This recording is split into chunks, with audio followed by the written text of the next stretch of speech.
ಸಿಡಿ ಬಿಡುಗಡೆ ದಯಮಾಡಿ ಅಲ್ಲೇ ನಿಂತ್ಕೊಂಡು ಎಲ್ಲರೂ ಆ ಹೋಲ್ ಟೀಮ್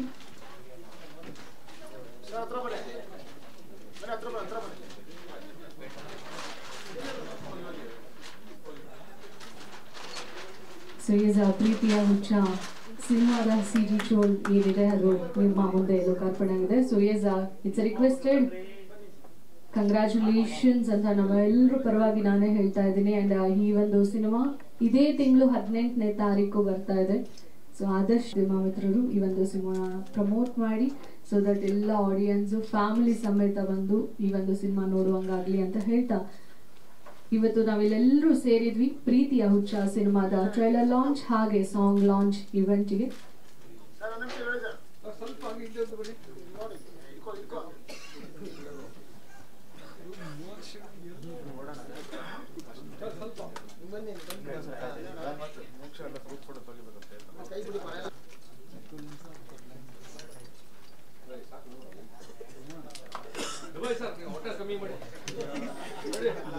ಇಲ್ಲ ಸರ್ ಪರವಾಗಿಲ್ಲ ಹಾಫ್ ಅನ್ ಅವರ್ ತಗೊಳ್ಳಿ ಸರ್, ಯಾಕಂದ್ರೆ ಇವತ್ತು ತುಂಬಾ ಚಂದ ಎಲ್ಲರೂ ಸ್ಮೈಲಿಂಗ್ ಫೇಸ್ ಅಲ್ಲಿ ಇದ್ದಾರೆ ನಮ್ಮ ಹೋಲ್ ಮೀಡಿಯಾ ಟೀಮ್ ಅವರು. ಸೊ ಯಾವಾಗಲೂ ಹಾಗೆ ಇರ್ತಾರೆ. ಎಲ್ಲರಿಗೂ ನಮಸ್ಕಾರ. ಅದು ಹೆಂಗ ಹೇಳ್ತಾರಲ್ಲ ಇವರು ಪಾಪ ಚಪ್ಪಾಳೆ ಕೊಡಿ ಅಂತ ಹೇಳ್ತಿದ್ದಕ್ಕೆ ಪ್ರತಿಕ್ರಿಯೆ ನಾನೇ ಕೊಟ್ಟಿದ್ದಕ್ಕೆ ಬೈಕ್ ನಮ್ಮ ಕೈಯಲ್ಲಿ ಕೊಟ್ಬಿಟ್ರು, ಮಾತಾಡಬೇಡಿ ನೀವು ಅಂತ. ಇದುವೇ ತುಂಬ ಧನ್ಯವಾದಗಳೆಲ್ಲ ನನ್ನ ಮಾಧ್ಯಮ ಬಂತದಕ್ಕೆ. ಖುಷಿ ಆಗುತ್ತೆ. ಯಾಕೆ ಅಂತಂದರೆ ಮೊನ್ನೆ ಒಂದು ಪತ್ರಿಕಾಗೋಷ್ಠಿಗಿದ್ದೆ, ಪಾಪ ಯಾರೋ ತಮಿಳ್ನಾಡಿಂದ ಒಬ್ಬ ಡೈರೆಕ್ಟ್ರು ಬಂದು ಇಲ್ಲಿ ಸಿನಿಮಾ ಮಾಡಿ ಮಾಧ್ಯಮದ ಜನ ಬಂದಿಲ್ಲ ಅಂತ. ಅವಾಗ ನೋವು ನನಗೂ ಇತ್ತು. ಏನಪ್ಪ ಈ ಥರದ್ದು ಚೂರು ಅವನಿಗೆಲ್ಲೋ ಸರ್ ನಾವು ಅಲ್ಲಿ ಪ್ರೆಸ್ ಮೀಟ್ ಕರೆದ್ರೆ ಅಷ್ಟು ಜನ ಬರ್ತಾರೆ, ಇಲ್ಲೇನು ಸಾರ್ ಹಿಂಗೆ ನಾವು ಇಲ್ಲಿಯವರ ಅಂತ. ಅದಕ್ಕೆ ಅನೇಕ ಕಾರಣಗಳಿದೆ ಬಿಡಪ್ಪ ಅಂತ ನಾನು ಸಮಾಧಾನ ಮಾಡಿದ್ದಾಯಿತು. ಬಟ್ ನನಗೆ ಗೊತ್ತಿರಂಗೆ ನಮ್ಮ ಮಾಧ್ಯಮ ಪ್ರತಿನಿಧಿಗಳು ಯಾವಾಗಲೂ ಕನ್ನಡ ಸಿನಿಮಾಗಳೆಲ್ಲ ಬೆಳೆಸ್ಕೊಂಡೇ ಬಂದಿದ್ದಾರೆ, ಅದ್ರ ಮೇಲೆ ಅನುಮಾನ ಇಲ್ಲ. ಯಾಕೆಂದರೆ ನಾನು ಕೂಡ 28 ವರ್ಷಗಳಿಂದಲೂ ಚಿತ್ರರಂಗದಲ್ಲಿ ಇನ್ನೂ ಉಳಿದಿದ್ದೀನಿ ಅಂತಂದರೆ ಅದಕ್ಕೆ ನಿಮ್ಮಂತರ ಅನೇಕರ ಸಹಕಾರ ಇರೋದ್ರಿಂದಲೇ ಇದ್ದೀನಿ. ಅನೇಕ ಏಳು ಬೀಳುಗಳ ನಡುವೆ ಇನ್ನೂ ಚಾಲ್ತಿಗಿದ್ದೀವಿ ಅಂತಂದರೆ ಅದು ಚಿಕ್ಕ ವಿಚಾರ ಖಂಡಿತ ಅಲ್ಲ. ಇನ್ನು ನಾನು ಡೈರೆಕ್ಟ್ ಕುಮಾರ್ ಬಗ್ಗೆ ಹೇಳಬೇಕು ಅಂತಂದರೆ, ಮೊದಲು ನಮ್ಮ ಚೇಂಬರ್ ಆದಾಗ ಆರಂಭದ ದಿನಗಳಲ್ಲೇ ಗಾಯತ್ರಿ ಅಂತ ಒಂದು ಸಿನಿಮಾನ ತೊಗೊಂಡ್ಬಂದರು.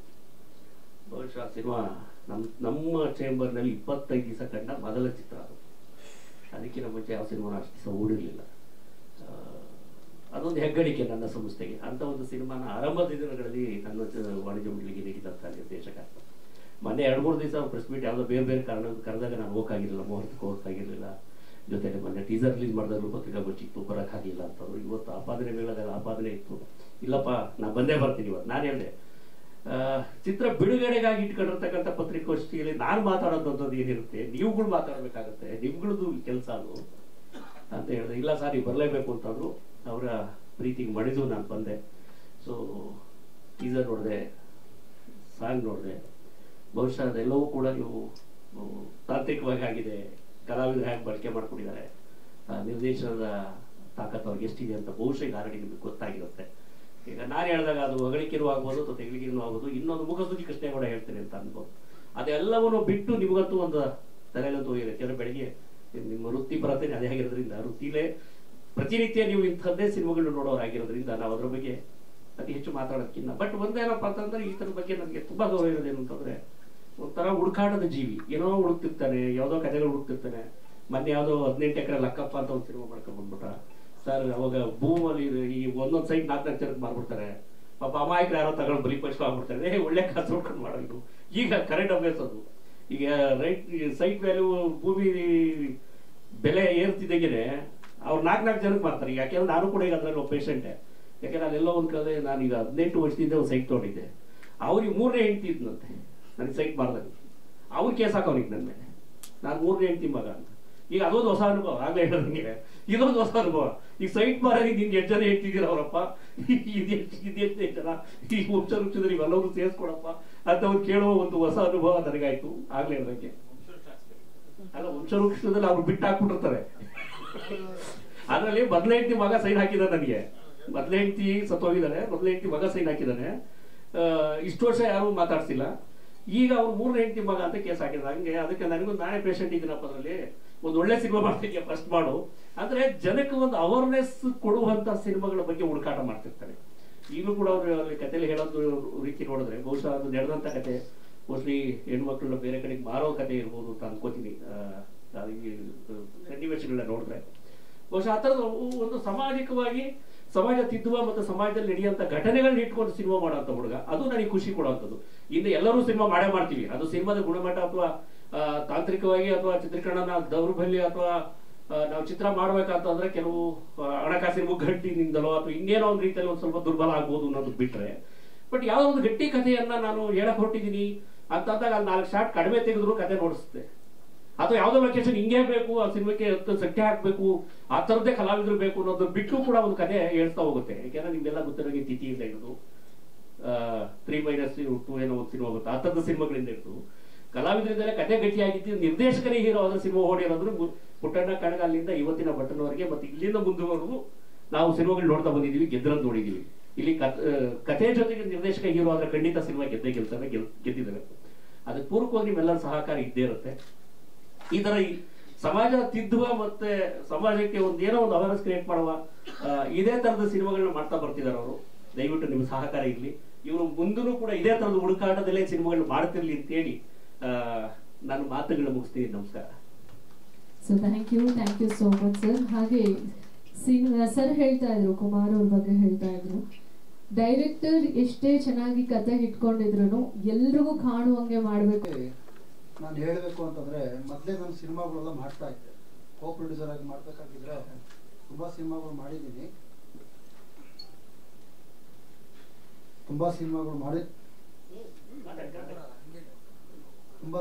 ಮಾಡಿದ್ದೀನಿ. ಹೀಗೆ ಸಿನಿಮಾ ಒಂದು ಬೇಜಾರಾಗಿ ಸುಮ್ಮನೆ ನಾನು ಸಿನಿಮಾ ಮಾಡಬಾರ್ದು ಅಂತ ಸುಮ್ಮನೆ ಇದ್ದಾಗ ಇವರು ಒಂದು ಕತೆ ಹೇಳಿ ಸಿನಿಮಾ ಮಾಡಿ ಅಂತ ನನಗೆ ವಿ ಕುಮಾರ್ ಅವರು ಬಂದರು. ಸರಿ, ಆ ಸಿನಿಮಾ ಮಾಡೋಣ, ನೀವು ಕತೆ ಹೇಳಿ ಅಂತೇಳಿ. ಕತೆ ತುಂಬ ಇಷ್ಟ ಆಯಿತು. ಸರಿ, ನಾನು ಪ್ರೊಡ್ಯೂಸ್ ಮಾಡ್ತೀನಿ, ನೀವು ಸಿನಿಮಾ ಮಾಡಿ ಅಂತೆಲ್ಲ ಹೇಳಿಬಿಟ್ಟು ಆ ಸಿನಿಮಾ ಹೋದಾಗ ಇವರು ನನಗೆ ಪರಿಚಯ ಆದರು. ಆ ಪರಿಚಯ ಆದಾಗ ಮನಸ್ಸಲ್ಲಿ ಏನೋ ನೋವಿಟ್ಕೊಂಡು ತುಂಬ ಇದು ಮಾಡ್ತಾ ಇರಬೇಕಾಗಿದ್ದಾಗ ಏನು ನೋವಿಟ್ಕೊಂಡಿದ್ದೀನಿ ಅಂತ ಕೇಳಿದೆ ನಾನು. ಸರ್, ಹಿಂಗೆ ಪ್ರಾಜೆಕ್ಟ್ ಮಾಡಿದ್ದೀನಿ, ತುಂಬ ನೋವೆಲ್ ಮಾಡಿದ್ದೀನಿ. ಆ ಪ್ರಾಜೆಕ್ಟ್ ರಿಲೀಸ್ ಆಗಬೇಕಾದ್ರೆ ನೀವು ಸ್ವಲ್ಪ ನನಗೆ ಹೆಲ್ಪ್ ಮಾಡಿದ್ರೆ ಇದು ಮಾಡ್ತೀನಿ ಅಂತ ಹೇಳಿದ್ರು. ಸರಿ ಆಯಿತು, ಆ ಸಿನಿಮಾ ನಾನು ನೋಡ್ಬಿಟ್ಟು ತೀರ್ಮಾನ ತಗೊತೀನಿ ಅಂತ ಹೇಳಿದೆ ನಾನು ಅವ್ರಿಗೆ. ಆ ಸಿನಿಮಾನ ನೋಡ್ಬಿಟ್ಟು ಆದ್ಮೇಲೆ ನನಗೆ ಗೊತ್ತಾಯಿತು ಇವರಲ್ಲಿ ಒಂದು ಒಳ್ಳೆ ಕಲೆ ಇದೆ, ಒಂದು ಒಳ್ಳೆ ಇದಿದೆ, ಇವ್ರಿಗೊಂದು ಭವಿಷ್ಯ ಇದೆ ಅಂದ್ಬಿಟ್ಟು ಆ ಸಿನಿಮಾಗೆ ನಾನು ರಿಲೀಸ್ ಮಾಡ್ತೀನಿ, ಎಲ್ಲ ನಾನು ಪ್ರೊಡ್ಯೂಸ್ ಮಾಡ್ತೀನಿ ಅಂತ ಹೇಳಿ ಅದನ್ನು ಕೈಗೊಂಡ್ಕೊಂಡು ಇಲ್ಲಿವರೆಗೂ ತಂದಿದ್ದೀವಿ. ನಾವು 18ನೇ ತಾರೀಕು ರಿಲೀಸ್ ಆಗೋವರೆಗೂ ತಂದಿದ್ದೀನಿ.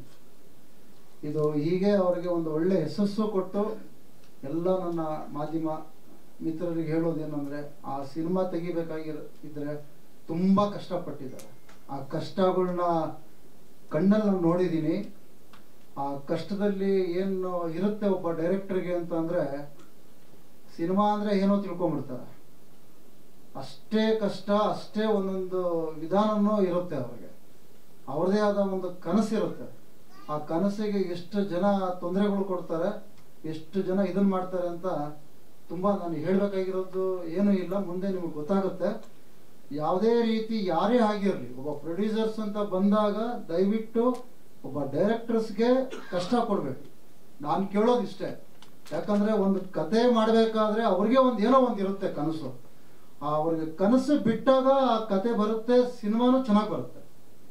ಏನೋ ಒಂದು ಎಲ್ಲರೂ ಕೇಳ್ದಂಗೆ ಇರುತ್ತೆ.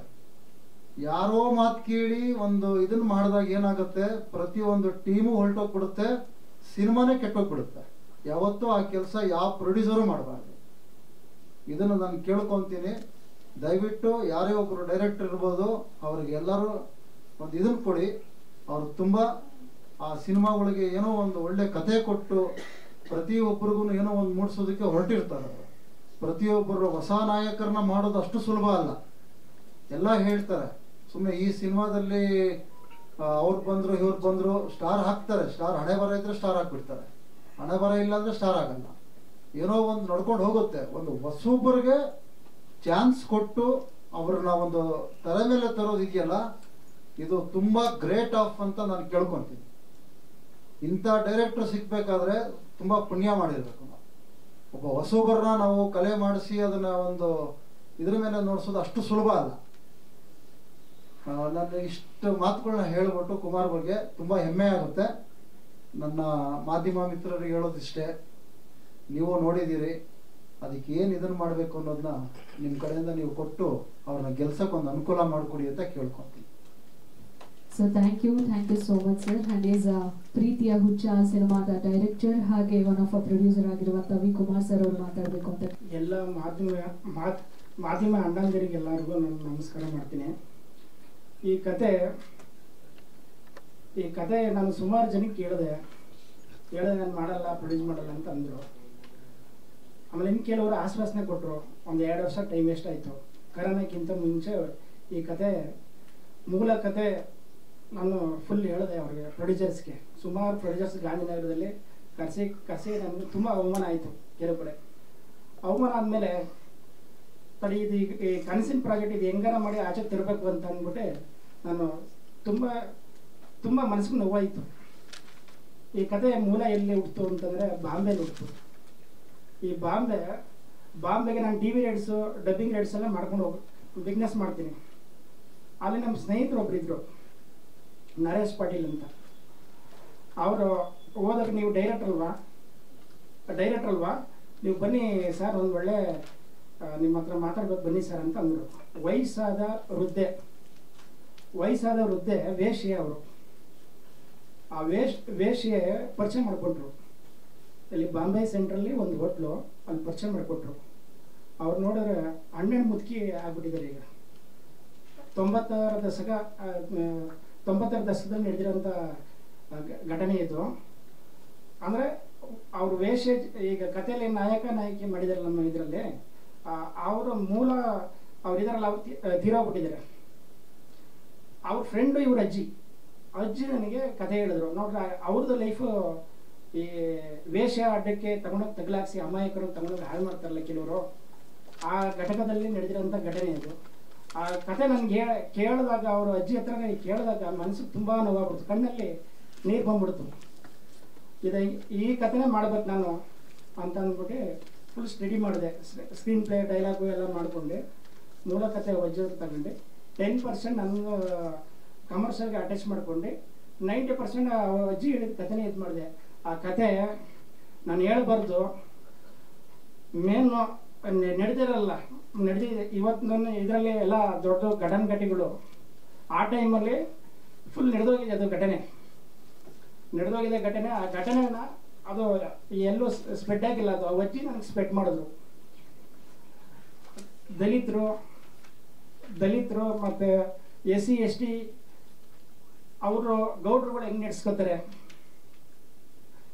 ಇವತ್ತೇನೋ ಬರೀ ಕಾನೂನು ಇದೆ, ಕೋರ್ಟ್ ಇದೆ, ಎಲ್ಲ ಇದೆ, ಅಲ್ಟ್ರಾಸಿಟಿ ಕೇಸ್ ಇದೆ, ಎಲ್ಲ ಇದೆ. ಅವತ್ತಿನ ಇದ್ರ ಕಾಲಘಟ್ಟದಲ್ಲಿ ಇಲ್ಲ ಅದೆಲ್ಲ. ಆ ಟೈಮಲ್ಲಿ ನಡೆದಿರೋಂಥ ಘಟನೆ. 2 ಜನ, ಒಂದು ಹುಡುಗ ಒಂದು ಹುಡುಗಿ ಲವ್ ಮಾಡ್ತಾ ಇರ್ಬೇಕಾದ್ರೆ ಅಲ್ಲಿ ಅಮಾಯಕವಾಗಿ ಇದಾಗ್ಬಿಡ್ತದೆ. ಕತೆ ನಿಮಗೆ ಎಲ್ಲ ಥಿಯೇಟ್ರಲ್ಲಿ ನೀವು ಮುಂದೆ ನೀವು ನೋಡ್ತೀರಾ. ಅದೇನಪ್ಪ ಅಂದ್ರೆ ಅವ್ರ ಕತೆ ಹೇಳಿದಾಗ ಬಾಂಬೆಗೆ ಅಮಾಯಕ ಹುಡುಗಿ, ಅವನ ಅಮಾಯಕ 2 ಜೀವನದಲ್ಲಿ 2 ಹುಡುಗ ಹುಡುಗಿದ ಲೈಫ್ ಹಾಳಾಗೋಗ್ಬಿಡ್ತು. ಆ ಕಥೆನ ಅವರು ಅಲ್ಲಿ ನನಗೆ ಅಜ್ಜಿ ಹೇಳಿದಾಗ ಮನಸ್ಸು ತುಂಬ ನೋವಾಗ್ಬಿಡ್ತು. ಇದು ಮೂಲ ಅರಸೀಕೆರೆ ಶ್ರಾವಣಬೆಳಗೊಳ ಮಧ್ಯದಲ್ಲಿ ನಡೆದಿರೋಂಥ ಘಟನೆ. ಗೌಡ್ರು ಮತ್ತು ಹಿಂದುಳಿದ ವರ್ಗಗಳ ಮಧ್ಯದಲ್ಲಿ ನಡೆದಿರೋಂಥ ಘಟನೆ ಇದು. ಅವರು ಈ ಕತೆ ಮೂಲ ನಡೆದಿದೆಯಲ್ಲ, ಅವರು ಇಬ್ಬರು ಇಲ್ಲ, ಹೀರೋ ಮತ್ತು ಹೀರೋಯಿನ್ ಆಗಿ ನಾನು ಮಾಡಿಸಿನ ಕಥೆಯಲ್ಲಿ ಅವರಿಲ್ಲ. ಆದರೆ ಆ ಅಜ್ಜಿ ಇದ್ದಾರೆ. ಆ ಅಜ್ಜಿಗೆ ನಾನು ಹೇಳಿದೆ, ನಿಮ್ಮ ಪ್ರೆಸ್ ಮೀಟಿಗೆ ಇದಕ್ಕೆಲ್ಲ ಬನ್ನಿ ಅಂತ. ಆದರೂ ನಾನು ಬಿಡ್ತಾರೇನಪ್ಪ, ಇವತ್ತಿನ ಕಾಲಘಟ್ಟದಲ್ಲಿ ಅವರು ದೊಡ್ಡ MR ಆಗಿದ್ದಾರೆ, ನಾನು ಬಿಡ್ತಾರ? ಯಾವುದೇ ಕಾರಣಕ್ಕೂ ಬಿಡಲ್ಲ. ನನ್ನ ಬಾಂಬೆಲಿ ಹೆಂಗೋ ನಾನು ವೇಷಾಟದಲ್ಲಿ ಇದ್ಕೊಂಡು ಎಲ್ಲ ಇದು ಮಾಡಿದೆ. ನಾನು ಆ ಟೈಮಲ್ಲಿ ಘಟನೆ ನಡೆದಿರೋ ಟೈಮಲ್ಲಿ ನನಗೆ ಫುಲ್ಲು ತುಂಬ ಟಾರ್ಚರ್ ಕೊಟ್ಟಿದ್ರು. ಆ ಟೈಮಲ್ಲಿ ಈಗಲೂ ಟಾರ್ಚರ್ ತಗೋಬೇಕೇನಪ್ಪ ಮಗ ಅಂತಂದ್ಬಿಟ್ಟು ಹೇಳಿದ್ರು. ನಾನು ಕನ್ನಡ ಮಾತಾಡ್ತಿದ್ದಾಗಲೇ ಎಲ್ಲ ಫುಲ್ ತುಂಬ ಖುಷಿ ಆಗ್ಬಿಟ್ರು ಅಜ್ಜಿ. ಕಣ್ಣಲ್ಲಿ ನೀರು ಬಂದ್ಬಿಡ್ತು. ಆ ಘಟನೆ ಎಲ್ಲ ಕೇಳಿದಾಗ ನನ್ನ ಮನಸ್ಸಿಗೂ ತುಂಬ ನೋವಾಗ್ಬಿಡ್ತು. ನೋವಾದಾಗ ಈ ಕತೆ ನಾನು ಹೆಂಗಾರ ಮಾಡಲೇಬೇಕಿದು ಅಂತ ಒಂದು ಚಾಲೆಂಜಿಂಗ್ ತಗೊಂಡೆ. ಪ್ರೊಡ್ಯೂಸರ್ಸ್ ಹತ್ರ ಎಲ್ಲ ಹೋದೆ, ಅಲ್ದುಬಿಟ್ಟೆ. ಗಾಂಧಿನಗರ ಎಲ್ಲ ಫುಲ್ ಅಲ್ದಾಗ ಅವ್ರನ್ನ ಮಾಡ್ತೀನಿ, ಕೆಲವರು ದೊಡ್ಡವರು ಮಾಡ್ತೀನಿ ಅಂದರು, ಟೈಮ್ ವೇಸ್ಟ್ ಮಾಡಿದ್ರು. ಕೆಲವರು ಅಡ್ವಾನ್ಸ್ ಕೊಟ್ಟರು, ತಿರ್ಗಿ ವಾಪಸ್ ಕೊಟ್ಬಿಟ್ರು. ಅದು ಖರ್ಚು ಮಾಡ್ಕೊಂಡಿದ್ದೆ ಸ್ವಿಫ್ಟ್ಗೆ ಖರ್ಚಾಗಿ ಹೋಗ್ಬಿಟ್ಟು ಒಂದು ಅಡ್ವಾನ್ಸ್ ಕೊಟ್ಟರೆ ಒಂದು 3 ಲಕ್ಷ ಸ್ಕ್ರಿಪ್ಟು ಮತ್ತು ಡೈಲಾಗ್ ಎಲ್ಲ ಹಾಕಿ ಶೂಟಿಂಗ್ ಸ್ಟಾರ್ಟ್ ಮಾಡಬೇಕು. ಪೂಜೆ ಮಾಡಿದೆ ಅಷ್ಟು ತಿರ್ಗಾ ಮತ್ತೆ ನನಗೆ ಬೇಡ ಇದು ಕತೆ ಒರಿಜಿನಾಲಿಟಿ ಕತೆ ಇದೆ, ನಾನು ಮಾಡಲ್ಲ, ನಾನು ಪ್ರೊಡ್ಯೂಸ್ ಮಾಡಲ್ಲಪ್ಪ, ನೀನು ವಾಪಸ್ ದುಡ್ಡು ಕೊಟ್ಬಿಡು ಅಂದರು. ಎಲ್ಲ ಖರ್ಚು ಮಾಡಿದ್ದೀನಿ, ನನ್ನ ಹತ್ರ ಇಲ್ಲ, ಅಮೌಂಟ್ ಇಲ್ಲ. ನನಗೆ ತುಂಬ ಇದಾಯಿತು, ಟಾರ್ಚರ್ ಆಗೋಯ್ತು. ಟಾರ್ಚರ್ ಆದಮೇಲೆ ಈ ಕತೆ ನಾನು ಹೆಂಗಾರ ಮಾಡಲೇಬೇಕು ಅಂತ ಕೆಲವರು ನಮ್ಮ ಸ್ನೇಹಿತರದ್ದು ಹೆಲ್ಪ್ ತೊಗೊಂಡು ರೆಡಿ ಮಾಡ್ಕೊಂಡು, ಅವರು ಅರ್ಧಕ್ಕೆ ಈ ಕತೆ ತುಂಬ ಟಾರ್ಚರ್ ಕೊಡ್ತಿದ್ದೆ ನಮಗೆ, ಬೇರೆ ಒರಿಜಿನಲ್ ಕತೆ ಮಾಡ್ತಾವೆ ನೀವು, ನಮಗೆ ಇದಾಗ್ಬಿಡುತ್ತೆ, ತೊಂದರೆ ಆಗ್ತದೆ, ಬೇಡ ಅಂತ ಅಂದ್ಬಿಟ್ಟು ಅವ್ರು ಏನು ಮಾಡಿದ್ರು, ಕ್ಯಾನ್ಸಲ್ ಮಾಡ್ಕೊಂಬಿಟ್ರು. ಶೂಟಿಂಗ್ ಕಂಪ್ಲೀಟ್ ಆಯಿತು, ಕ್ಯಾನ್ಸಲ್ ಆಗೋಯ್ತು. ಈ ಕತೆ ನಾನು ತೆರಬೇಕು ಅಂದರೆ ನನ್ನ ಕಣ್ಣಲ್ಲಿ ನೀರು ತುಂಬ ಬಂದ್ಬಿಟ್ಟಿದೆ. ಆ ಟೈಮಲ್ಲಿ ನಂದಕುಮಾರ್ ಸರ್ ಪರಿಚಯ ಆದರು. ಒಂದೇ ಮಾತು ಹೇಳಿದ್ರು, ಈ ಕತೆ ನೋಡಪ್ಪ, ನೀನು ಏನು ಶೂಟ್ ಮಾಡಿದೆ, ಶೂಟ್ ಮಾಡಿ ಕಂಪ್ಲೀಟ್ ಮಾಡಿದೆ, ಅದು ನನಗೆ ಫುಲ್ ಎಡಿಟಿಂಗ್ ಇದರಲ್ಲಿ ಡಬ್ಬಿಂಗ್ ಆಗೋಗಿತ್ತು. ಆ ಟೈಮಲ್ಲಿ ನೋಡಿದ್ರು, ಸಿನಿಮಾ ನೋಡ್ಬಿಟ್ಟು ನಾನು ಓಕೆ ಮಾಡ್ತೀನಿ, ಓಕೆ ಆದರೆ ಇಲ್ಲಾಂದ್ರೆ ಅಲ್ಲ ಅಂದರು. ಅವ್ರು ಬರೋಗಂತ ನನಗೆ ಸಖತ್ ಟೆನ್ಷನ್ ಆಗೋಯ್ತು. ಏನಂತಾರೆ ಏನೋ ಅಂದ್ಬಿಟ್ಟೆ. ನಮ್ಮ ಆಫೀಸರ್ ರಾಘವೇಂದ್ರ ಸ್ವಾಮಿಗಳು ಫೋಟೋ ಇತ್ತು, ಅಯ್ಯೋ ಪೂಜ್ಯಾಯ ಗುರು ರಾಘವೇಂದ್ರಾಯ ಸತ್ಯಧರ್ಮರದಾಯ ಭಜತಾಂ ಕಲ್ಪವೃಕ್ಷಾಯ ನಮತಾಂ ಕಾಮಧೇನುವೆ ಅಂದ್ಕೊಂಡೆ 2-3 ದಿವಸ ವೆಯ್ಟ್ ಮಾಡಿದೆ. ನನಗೆ ನಿದ್ದೆ ಬರ್ತಾರೆ, ತೆರೆ ಮೇಲೆ ತರಬೇಕು, ಏನೋ ಮಾಡಿ ಕಂಪ್ಲೀಟ್ ಮಾಡಿ ಪೋಸ್ಟ್ ಪ್ರೊಡಕ್ಷನ್ ಮಾಡಿ ರಿಲೀಸ್ ತರಬೇಕು ಅಂದ್ಬಿಟ್ಟು ಹಗಲು ರಾತ್ರಿ 3 ದಿವಸ ನನಗೆ ಒಂದು ವಾರ ಕಳೆದಂಗೆ ಆಗೋಯ್ತು. ಆ ಟೈಮಲ್ಲಿ ಬಂದರು ನಂದಕುಮಾರ್ ಸರ್ ಬಂದರು. ಇವ್ರಿಗೂ ತುಂಬ ಅನುಭವ ಇದೆ, ಸುಮಾರು ಸಿನಿಮಾಗಳು ಎಲ್ಲ ಮಾಡಿದ್ದಾರೆ. ಒಂದು ಕನಕ ಪುಷ್ಪ ಒಂದು 2-3 ಸಿನಿಮಾಗಳು ಮಾಡಿದ್ದಾರೆ. ದೊಡ್ಡ ಸಿನಿಮಾಗಳೆಲ್ಲ ದೊಡ್ಡ ಜೊತೆ ಎಲ್ಲ ಲಿಂಕ್ ಇದೆ. ಎಲ್ಲ ನೋಡೋದು ಸಿನಿಮಾ ಬಂದು ನಮ್ಮ ಆಫೀಸಿಗೆ ಬಂದು ಸಿನಿಮಾ ನೋಡಿದ್ರು. ನೋಡಿದ ತಕ್ಷಣ ಮಕ ಡಲ್ ಮಾಡಿಕೊಂಡು ಫುಲ್ಲು ಬೇಜಾರಾಯ್ತು ಅವ್ರಿಗೆ. ಯಾಕ್ರಿ ಏನು ನನ್ನ ಕತೆ ನಾನು ಶೂಟ್ ಮಾಡಿರೋದು ಇವ್ರಿಗೆ ಇಷ್ಟ ಆಯ್ತದೆ ಇಲ್ವೋ ಅಂತಂದ್ಬಿಟ್ಟು ನಾನು ತುಂಬ ಟೆನ್ಷನ್ಲಿದ್ದೆ. ಇಂಟ್ರಲ್ ಗಂಟೆ ನೋಡ್ರಿ ಏನು ಹೇಳಲ್ಲ ಸುಮ್ಮನಿರ್ರಿ ಅಂದರು. ಕ್ಲೈಮ್ಯಾಕ್ಸ್ ಆಯಿತು. ಕ್ಲೈಮ್ಯಾಕ್ಸ್ ಆದ ತಕ್ಷಣ ಬಂದು ತಪ್ಕೊಂಡ್ರು. ಒಳ್ಳೆ ಚಾಲೆಂಜಿಂಗ್ ಆಗೈತೆ ರೀ ಈ ಕತೆ, ನಾನು ಮಾಡ್ತೀನಿ ರೀ, ಕಂಟಿನ್ಯೂ ಮಾಡ್ತೀನಿ, ರಿಲೀಸ್ ಮಾಡೋಣ ರೀ, ನಿಮ್ಮಂಥ ಡೈರೆಕ್ಟರ್ ಬೇಕು ಅಂತ ನನಗೆ ಫುಲ್ ಸಪೋರ್ಟ್ ಮಾಡಿದ್ರು. ಆಮೇಲೆ ನಮ್ಮ ನಾಯಕಿ ಕುಂಕುಮ್ ಹರಿಹರನ್ ಅಂತ ಇವರು ಆ ಕತೆ ಹೀರೋಯಿನ್ ಕ್ಯಾರೆಕ್ಟರ್ ಮೇನು ಹೀರೋಯಿನ್ ಮೇಲೆ ಕತೆ ಹೋಗಿರೋದು, ನಾಯಕಿ ಪಾತ್ರ. ಇವರು 56 ಜನ ಹೀರೋಯಿನ್ನು ನಾನು ನಮ್ಮ ಆಫೀಸ್ಗೆ ಬಂದು ನಾಳೆ ಬರ್ತೀವಿ ನಾಳೆ ಬರ್ತೀವಿ ಅಂತ ಬಂದು ಹೊಂಟೋದ್ರು. ಆಮೇಲೆ ಯಾರಪ್ಪ ರಾಘವೇಂದ್ರ ಸ್ವಾಮಿಗಳೇ, ಯಾರಪ್ಪ ಈ ಕತೆ ನಾಯಕಿ ಎಲ್ಲೇ ಇದ್ದೀರಪ್ಪ ಅಂದ್ಬಿಟ್ಟು ನಾನು ಪ್ರಾರ್ಥನೆ ಮಾಡ್ತಿದ್ದೆ ದೇವರಿಗೆ. ಆ ಟೈಮಲ್ಲಿ ಅವ್ರ ಅಮ್ಮ ಇಲ್ಲ, ಪಾಪ ಅವರು ತೀರೋಗ್ಬಿಟ್ಟಿದ್ದಾರೆ, ಅವರು ಆತ್ಮಕ್ಕೆ ಶಾಂತಿ ಸಿಗಲಿ. ನಾವು ಈ ಕಥೆ ಹೇಳಿದ ತಕ್ಷಣ ಅವ್ರ ಅಮ್ಮ ಇಲ್ಲ, ನನ್ನ ಮಗಳ ಕೈಲಿ ಕುಂಕುಮ ಅವ್ರ ಕೈಲಿ ಮಾಡಿಸ್ತೀನಿ ಅಂತಂದ್ಬಿಟ್ಟು ಕರೆಸಿದ್ರು. 2 ಸರಿ ಮೀಟಿಂಗ್ ಆಯಿತು. ಮೀಟಿಂಗ್ ಆದಮೇಲೆ ಕತೆ ಓಕೆ ಮಾಡಿ ಅವ್ರದ್ದೇನಿದೆ ಅಗ್ರಿಮೆಂಟ್ ಮಾಡ್ಕೊಂಡು ಅವರು ಬಂದು ಚೆನ್ನಾಗಿ ಅಭಿನಯಿಸಿದ್ರು.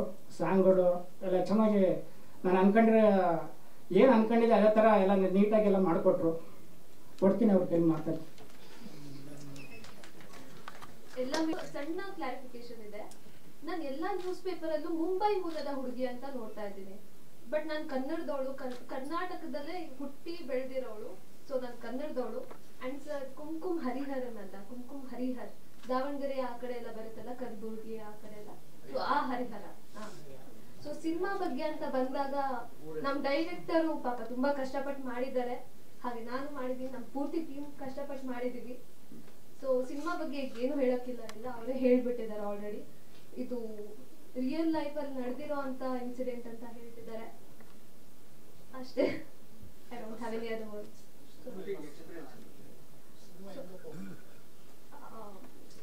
ಸ್ಟೋರಿ ಕೇಳ್ಬಿಟ್ಟು ಒಪ್ಕೊಂಡೆ ಆಕ್ಚುಲಿ ನಾನು. ಸ್ಟೋರಿ ರಿಯಲ್ ಸ್ಟೋರಿ ಅಂತ ಬಂದಿದ ತಕ್ಷಣ ನನಗೆ ಇಲ್ಲ ಮಾಡಲೇಬೇಕು ಅನ್ನೋ ಇದಿತ್ತು.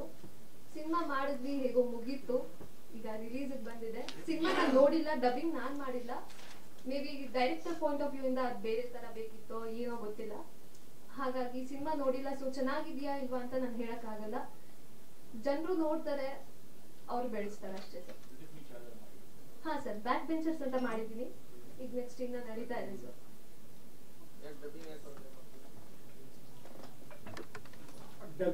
ಡಬ್ಬಿಂಗ್ ಬಂದ್ಬಿಟ್ಟು ಮಾಡ್ಸಕ್ಕೆ ಆ ಟೈಮಲ್ಲಿ ಫುಲ್ ತೊಂದರೆ ಆಗಿತ್ತು. ಏನು ತೊಂದರೆ ಅಂತಂದರೆ ಅವ್ರ ಅಮ್ಮ ತೀರೋಗ್ಬಿಟ್ಟಿದ್ರು. ಆ ಟೈಮಲ್ಲಿ ಫೋನ್ ಮಾಡಿದೆ 2-3 ಸರಿ.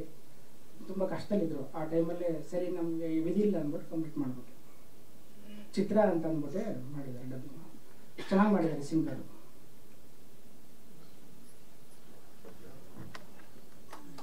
Good afternoon all. And warm welcome for all the media present here and the respected dignitaries who are sitting on the stage. Actually, I'm very proud to be here. The Bengaluru and Kannada movie industry, we are having some kind of bond because my father is a music composer who worked under Hamsalekha sir, G.K. Venkatesh sir for more than 100 movies. So, at Dashi Venkaraj. So, Kumar sir is a friend of my father, so he did music for his previous movie. That's from there we are having a beautiful friendship relation.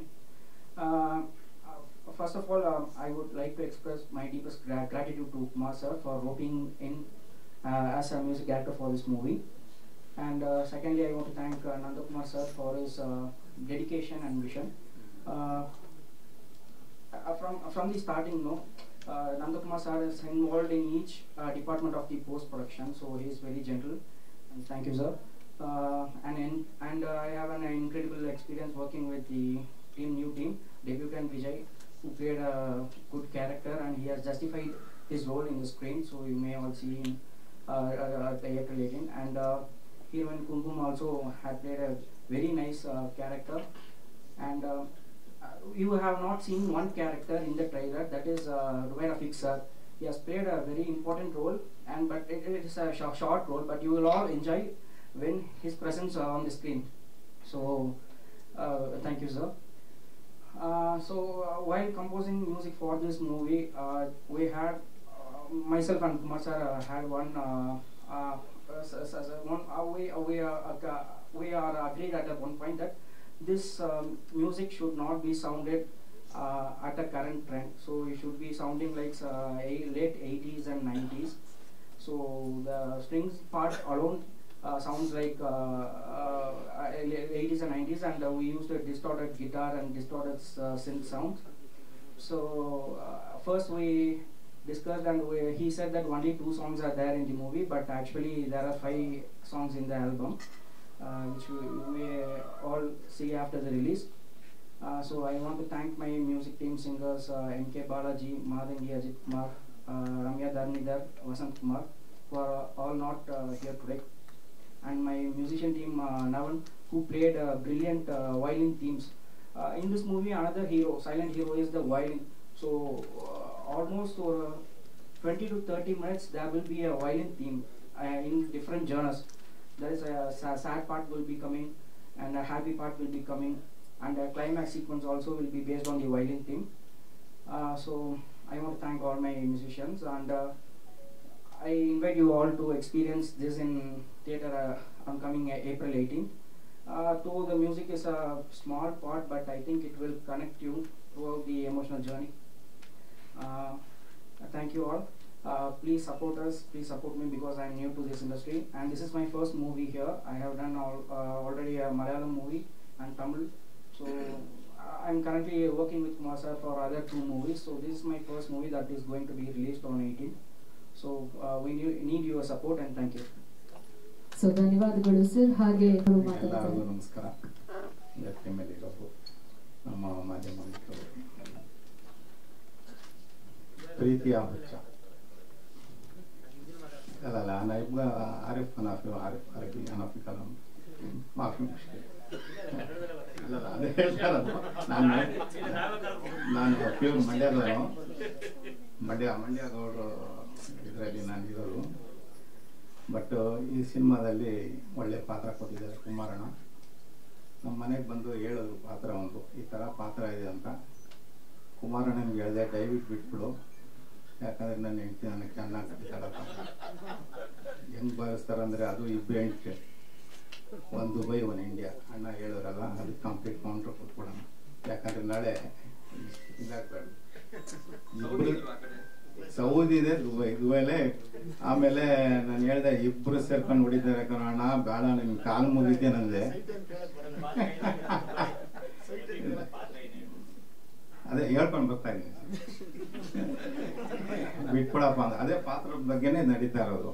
ಒಂದು ಗೌಡನ ಪಾತ್ರ ಭಾಳ ಕೆಟ್ಟವನು. ಸಿನಿಮಾದಲ್ಲಿ ನೋಡಿದವರೆಲ್ಲ ತುಂಬ ಹೋಗಿದ್ದಾರೆ. ಒಳ್ಳೆ ಮಗ ಹಿಂಗೆ ಮಾಡಿದ್ದಾನೆ, ಹಂಗೆ ಮಾಡಿದ್ದಾರೆ, ಇಲ್ಲಿ ಊರು ಓಡಾಡ್ಸಿದ್ದಾನೆ, ಎಲ್ಲ ಮನೆಗೆ ಹೋಗಿ ದೀಪ ಹಚ್ತಾನೆ, ಇವನು ದೀಪ ಹಾರಿಸ್ತಾನೆ, ಏನೇನೋ ಕೊಟ್ಟಿದ್ದಾರೆ ಡೈಲಾಗು. ತುಂಬ ಚೆನ್ನಾಗಿದೆ ಪಾತ್ರ. ಆ ಪಾತ್ರಕ್ಕೆ ಎಲ್ಲ ನೋಡಿದ್ದಾರೆ, ನೋಡ್ಬಿಟ್ಟು ಹೇಳಿದ್ದಾರೆ ಮೊನ್ನೆ ಚೆನ್ನಾಗಿ ಮಾಡಿದ್ಯಪ್ಪ ಅಂತ. ಕುಮಾರಣ್ಣ ತುಂಬ ಥ್ಯಾಂಕ್ಸ್. ಆಮೇಲೆ ಅವರ ಮೂವಿ ಗಾಯತ್ರಿಯಲ್ಲಿ ಕೂಡ ಮೇನ್ ವಿಲನ್ ಮಾಡಿದೆ.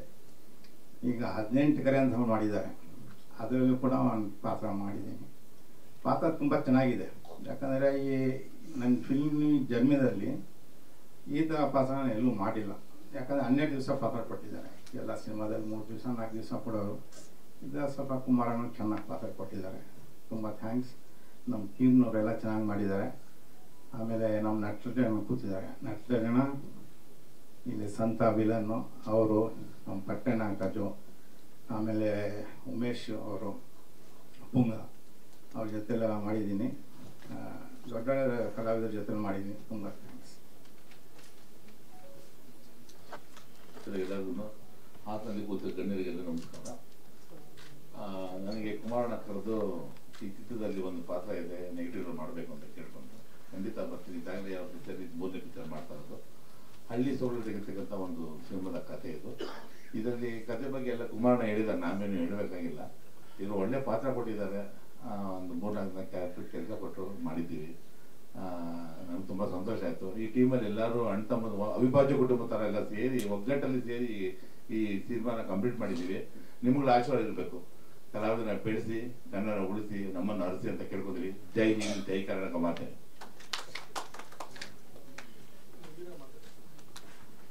ಒಂದನೇದು ನಾನು ಹಾಸನ ಜಿಲ್ಲೆಯಾದ ಶುಂಠಿ ಅಪ್ಪರಿಸ್ತಾ. ನಾನು ಹಿಂಗೆ ಸಿನಿಮಾದಲ್ಲಿ ಒಂದು ಆಕ್ಟ್ ಮಾಡ್ಬೇಕಂತ ಒಂದು ಮನಸ್ಸಲ್ಲಿತ್ತು. ಎಲ್ಲರೂ ನನಗೆ ಸಿಕ್ಕಿಲ್ಲ ಚಾನ್ಸು. ಫೇಸ್ಬುಕ್ಕಲ್ಲಿ, ವಾಟ್ಸಪ್ಪಲ್ಲಿ ಎಲ್ಲ ನಮ್ಮ ಫ್ರೆಂಡ್ ಎಲ್ಲ ನೋಡ್ತಿದ್ರು, ಬಗ್ಗೆ ಕುಮಾರ್ ಸರ್ ಬಗ್ಗೆ ನೋಡ್ತಿದ್ರು. ಡೈರೆಕ್ಟ್ ಇದ್ದಾರೆ ಮಾಡ್ತೀನಿ ಅಂತ ಕೇಳಿದ್ರು. ನಂಬರ್ ಇದ್ರು ಕೂಡ ನಾನು ಮಾತಾಡ್ತೀನಿ ಅಂತ ಅಂತಂದೆ.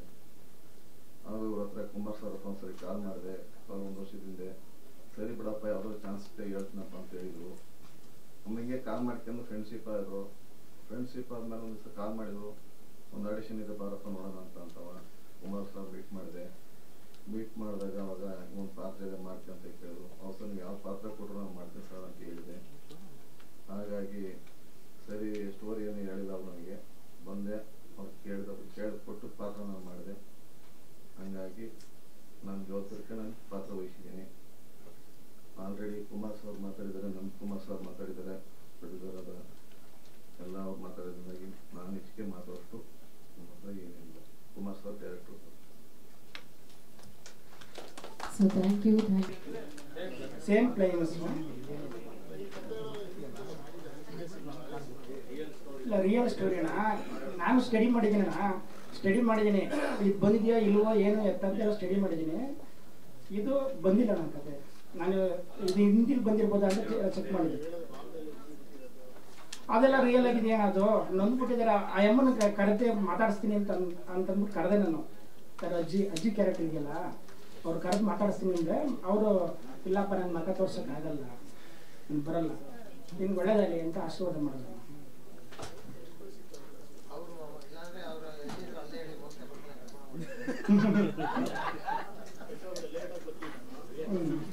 ಆಯ್ತಣ್ಣ, ನೀವು ಒಪ್ಪಿಗೆ ಕೊಟ್ಟರೆ ಬೇಕು ಕರ್ಕೊಂಡು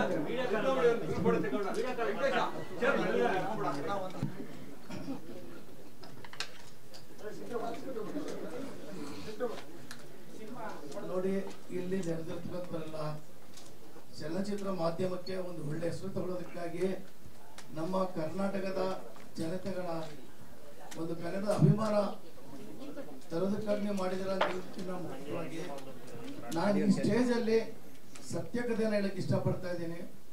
ಚಿಕ್ಕ ವಯಸ್ಸಿನ ಈ ಹುಡುಗಿ ನಾನು ಮೊದಲನೇದಾಗಿ ಹೀರೋನ್ ಆಗಿ ಮಾಡಿದ್ದೀನಿ. ಎಲ್ಲ ನನಗೆ ಪಾತ್ರಕ್ಕೆ ಬೆಂಬಲವಾಗಿದ್ದಾರೆ ಅಂತ ಹೇಳಿದ್ದಾರೆ. ಆದರೂ ಈ ಹೆಣ್ಣು ಕುಲದ ಈ ಮಗಳು ಇಷ್ಟು ತನ್ನ ಸ್ವಾಭಿಮಾನವನ್ನು ಬಿಟ್ಟು ಜನಗಳ ಮುಂದೆ ಒಂದು ಬಡತನದ ಹೆಣ್ಣು ಸುಂದರವಾಗಿ ಹುಟ್ಟೋದು ಎಷ್ಟು ಒಂದು ಕಷ್ಟ. ಎತ್ತವರು ಮದುವೆ ಮಾಡಿಕೊಡೋದು ಒಂದೇ ಮುಖ್ಯ ಅಲ್ಲ, ಮದುವೆ ಮಾಡಿಕೊಟ್ಟ ಮೇಲೆ ಅವ್ರ ಸಂತಾನ ಬೆಳೆಸೋ ತನಕ ಈ ಹೆಣ್ಣನ್ನ ಕಾಪಾಡಿಕೊಂಡು ಹೆಣ್ಣು ಕುಲನ ಕಾಪಾಡಿಕೊಂಡು ನಮ್ಮ ಭಾರತದ ಭಾರತೀಯರ ಅದು ಕರ್ನಾಟಕದ ಬೆಂಗಳೂರಿನಲ್ಲಿರುವಂತಹ ಚಲನಚಿತ್ರೋದ್ಯಮದ ಈ ಜನಗಳಿಗೂ ಮತ್ತು ಇಲ್ಲಿ ನಡೆದಿರುವಂತಹ ಹಿರಿಯರಿಗೂ ಕಿರಿಯರಿಗೂ ಎಲ್ಲರಿಗೂ ಹೇಳೋದೇನು ಅಂದ್ರೆ ಹೆಣ್ಣು ಕುಲನ ಕಾಪಾಡಬೇಕು, ಹೆಣ್ಣು ಕುಲ ಸಂತಾನ ಇಂಪ್ರೂವ್ ಮಾಡಬೇಕು, ಅವರು ಆಸೆ ಆಕಾಂಕ್ಷೆಯನ್ನು ನೆರವೇರಿಸಬೇಕು, ಹೆಣ್ಣು ಕುಲದ ದೀಪವನ್ನು ಹಾರದಂತೆ ಕಾಪಾಡಬೇಕು. ಹೆಣ್ಣು ಕುಲವು ನಮ್ಮ ಇಂದಿರಾ ಗಾಂಧಿ ಹೆಸರು ತಗೊಂಡು ಪ್ರತಿಯೊಂದು ಚಲನಚಿತ್ರ ಮಾಧ್ಯಮದಲ್ಲಿರೋರು ಹೆಣ್ಣನ್ನು ಕೀಳಾಗಿ ನೋಡದೆ ಒಂದು ದೇವತೆಯಾಗಿ ನೋಡಿ ಒಳ್ಳೆ ರೀತಿಯಾಗಿ ಮುಂತರಬೇಕು ಅಂತ ಕೇಳ್ಕೊಂಡು ಚಲನಚಿತ್ರೋದ್ಯಮದಿಂದ ಇದು ಒಳ್ಳೆ ರೀತಿಯನ್ನು ತಿಳ್ಕೊಂಡು ಆ ಹೆಣ್ಣು ಮಕ್ಕಳಿಗೆ ಒಳ್ಳೆ ರೀತಿಯ ಬಾಂಧವ್ಯವನ್ನು ಕೊಡಬೇಕು ಅಂತ ಕೇಳ್ಕೊಂಡು ನನ್ನ ಮಾತನ್ನು ಮುಗಿಸುತ್ತೀನಿ. ಧನ್ಯವಾದಗಳು ಸರ್. ಈಗಾಗಲೇ ನಾವು 2 ಹಾಡುಗಳನ್ನ ನೋಡಿದೀವಿ, ಕೇಳಿದೀವಿ.